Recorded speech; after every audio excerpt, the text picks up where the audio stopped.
Welcome, real estate investors. Thank you so much for joining me today. We have an important topic that's kind of really fun, to be honest with you, because it's a creative financing strategy that a lot of people don't know.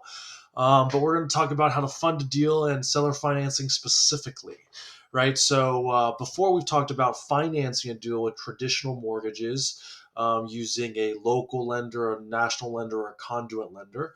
But there's usually other expenses that go into play, right? These traditional lenders require you to have some money down and some other stuff. So before I get into that, please like, comment, and subscribe.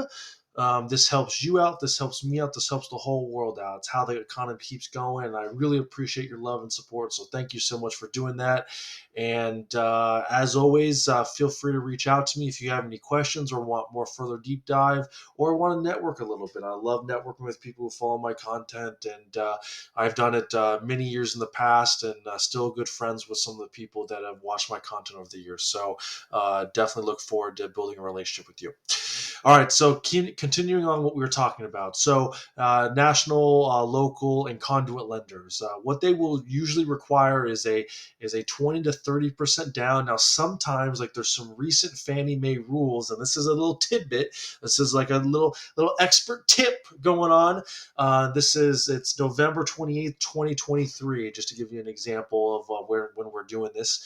And Fannie Mae just came out with new regulations that if you buy a 2 to 4 unit apartment building, so a duplex or a triplex or a fourplex. And if it's $1,690,000 or less, $1.69 million or less, then they only require 5% down to get that loan. So that's an amazing deal, and this is a huge investment opportunity for people just trying to get into the multifamily space or trying to get into investment property space. You could easily become a millionaire in the next 5 years by just buying fourplexes, let's say, and those are great investments. But traditionally speaking, if you don't have a deal like that, you're expected to put anywhere from 20 to 30% down, and so that could be millions of dollars depending on how big the deal is.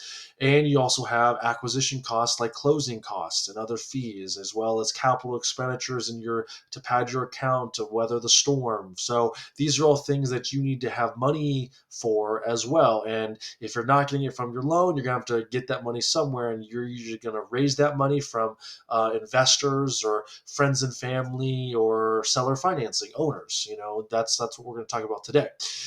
Just keep in mind, if you're raising money from other types of people, like you could have friends and family or non-accredited or accredited investors. Accredited investors are people that make $200,000 or more a year individually, or $300,000 or more jointly, or have $1 million or more net worth without including their primary residence. This is what the IRS classifies as an accredited investor, so you can raise money from those people, and we'll get into the details of that later, and probably some strategies and tips. But seller financing is a great and creative way to get money from deal, and you'd be surprised, a lot of sellers are open to doing it. So it's traditionally done where 10% of the deal is financed with seller financing, but you can expect 10 to 20% of the deal to be seller financed. How it's structured is it's a second mortgage on the property, and you just make your payments to that mortgage, that seller,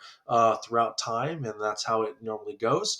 To keep in mind, though, some lenders don't like secondary mortgages. So if your lender doesn't like secondary mortgages, you can't do seller financing, even if the seller wants to do it, is ready to go. So what are your options there? Well, you can not do seller financing, that option, or you call a lender and get a lender that does allow secondary mortgages. You might hear a lot of no's, but that's just part of the game of the situation, right?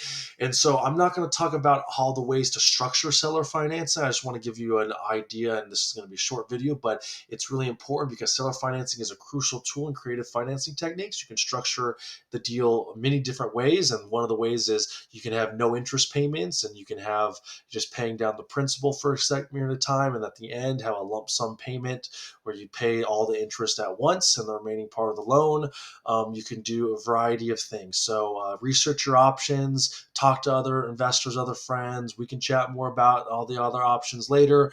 Whatever you have there, you have it. Seller financing. So I want to make sure this video was is out there so that you stay up to date on current financing and funding techniques, and make sure you're acutely aware of the strategies you can use to get a deal done.